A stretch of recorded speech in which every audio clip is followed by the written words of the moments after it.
Okay, let's continue reading because of Winn Dixie. When we finished yesterday, we found out that now Opal has a friend and Miss Franny. She has a dog. She has a job at the pet store. She got invited to her first party, even though it's from a 5-year-old, but still, and it's not until September. But things are looking up for Miss Opal. So let's continue. Chapter 9. Just about everything that happened to me that summer happened because of Winn Dixie. For instance, without him, I would never have met Gloria Dump. He was the one who introduced us. What happened was this. I was riding my back home from Gertrude's Pets, and Winn Dixie was running along beside me.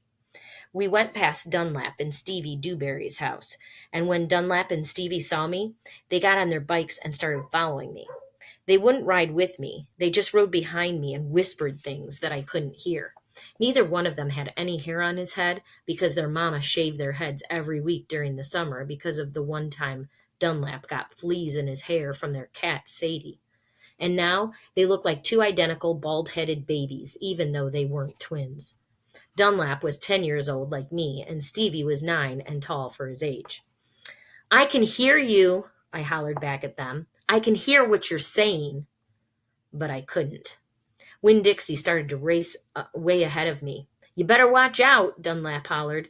That dog is headed right for the witch's house. Winn Dixie, I called, but he kept on going faster and hopped a gate and went into the most overgrown jungle of a yard that I had ever seen. You better go get your dog out of there, Dunlap said. The witch will eat that dog, Stevie said. Shut up, I told them. I got off my bike and went up to the gate and hollered, Winn Dixie, you better come out of there. But he didn't. She's probably eating him right now, Stevie said. He and Dunlap were standing behind me. She eats dogs all the time. Get lost, you bald-headed babies, I said. Hey, said Dunlap, that ain't a very nice way for a preacher's daughter to talk. He and Stevie backed up a little. I stood there and thought for a minute. I finally decided that I was more afraid of losing Winn Dixie than I was of having to deal with the dog-eating witch, so I went through the gate and into the yard. That witch is going to eat the dog for dinner and you for dessert, Stevie said. We'll tell the preacher what happened to you, Dunlap shouted after me. By then, I was deep in the jungle.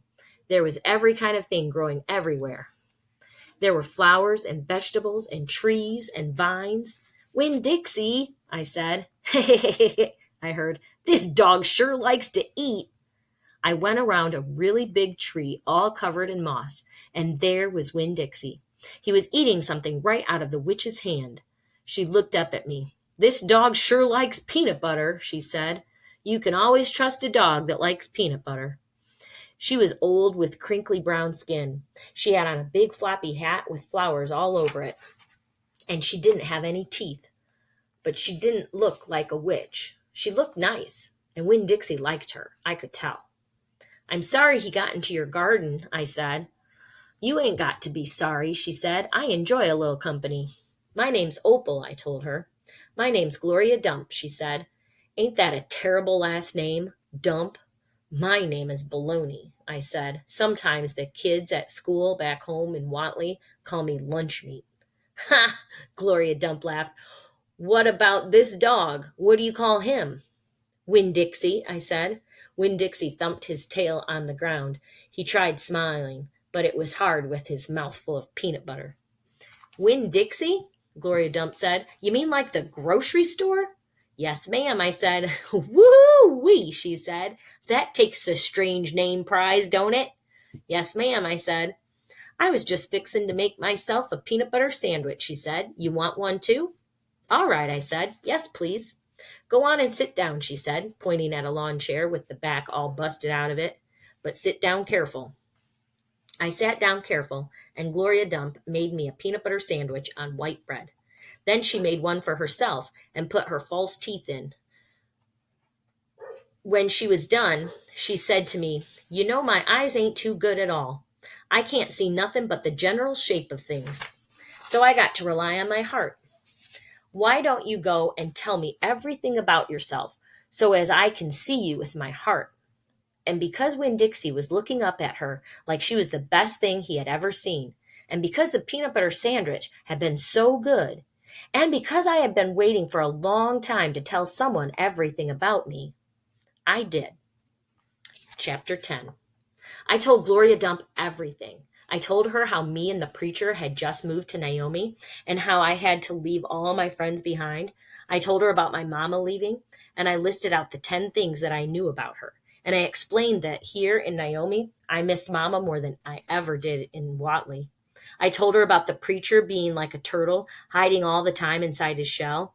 I told her about finding Winn-Dixie in the produce department and how because of him, I became friends with Miss Franny Block and got a job working for a man named Otis at Gertrude's Pets and got invited to Sweetie Pie Thomas's birthday party.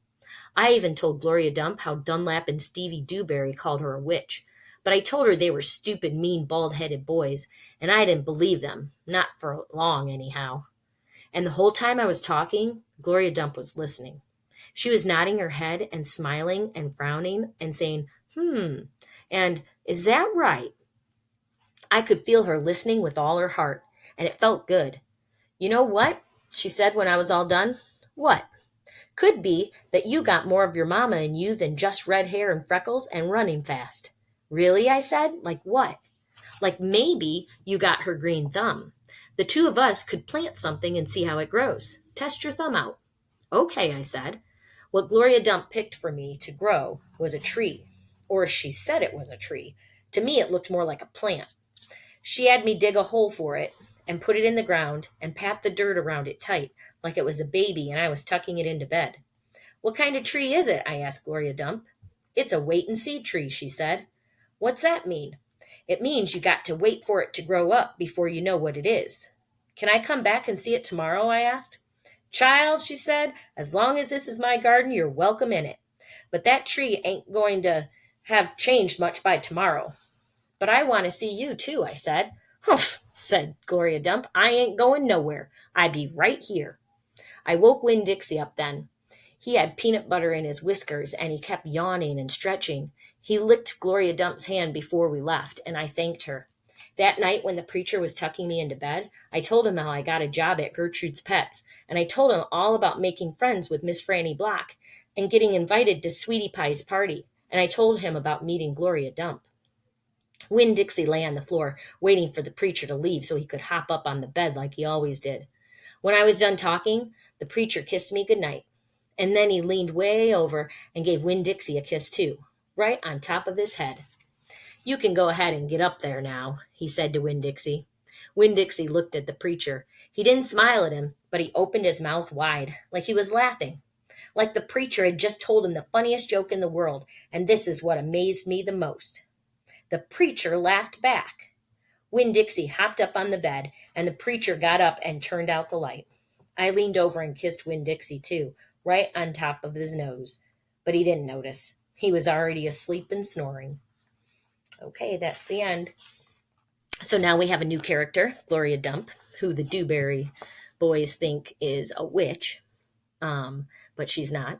And she doesn't see very well, so that's why Opal had to tell her all about her so she could see Opal with her heart.